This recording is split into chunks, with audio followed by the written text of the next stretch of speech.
উদ্ভ্রান্ত সেই আদিম যুগে স্রষ্টা যখন নিজের প্রতি অসন্তোষে নতুন সৃষ্টিকে বারবার করছিলেন বিধ্বস্ত, তার সেই অধৈর্যে ঘন ঘন মাথা নাড়ার দিনে রুদ্র সমুদ্রের বাহু প্রাচী ধরিত্রীর বুকের থেকে ছিনিয়ে নিয়ে গেল তোমাকে।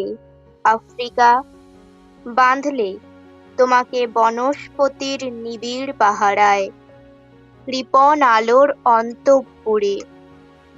সেখানে নিভৃত অবকাশে তুমি সংগ্রহ করছিলে দুর্গমের রহস্য, চিনছিলে জল, স্থল, আকাশের দুর্বোধ সংকেত। প্রকৃতির দৃষ্টি অতীত জাদু মন্ত্র জাগাচ্ছিল তোমার চেতনাতীত মনে। বিদ্রূপ করছিলে ভীষণকে বিরূপের ছদ্মবেশে, শঙ্কাকে চাচ্ছিলে হার মানাতে।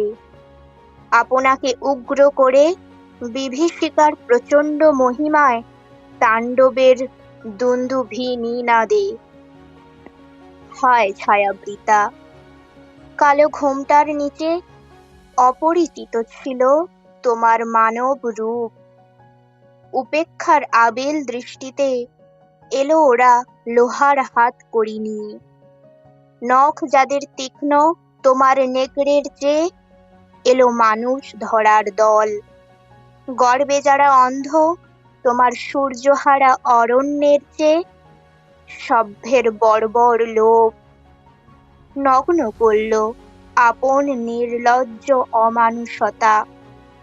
তোমার ভাষাহীন ক্রন্দনে বাষ্পাকুল অরণ্য পথে পঙ্কিল হলো ধূলি তোমার রক্তে অশ্রুতে মিশে। দস্যু পায়ের কাঁটা মারা জুতোর তলায় বিভৎস কাদার পিণ্ড চিরচিহ্ন দিয়ে গেল তোমার অপমানিত ইতিহাসে।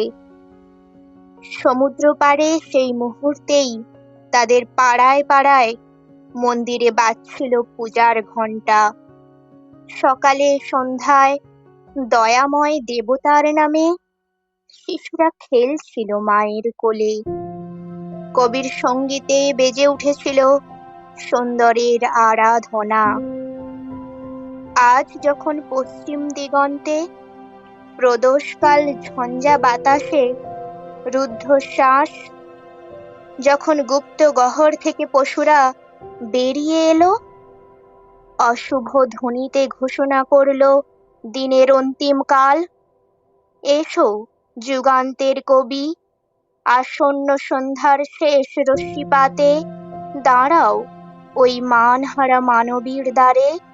বলো ক্ষমা করো, হিংস্র প্রলাপের মধ্যে সেই হোক তোমার সভ্যতার শেষ পুণ্যবাণী।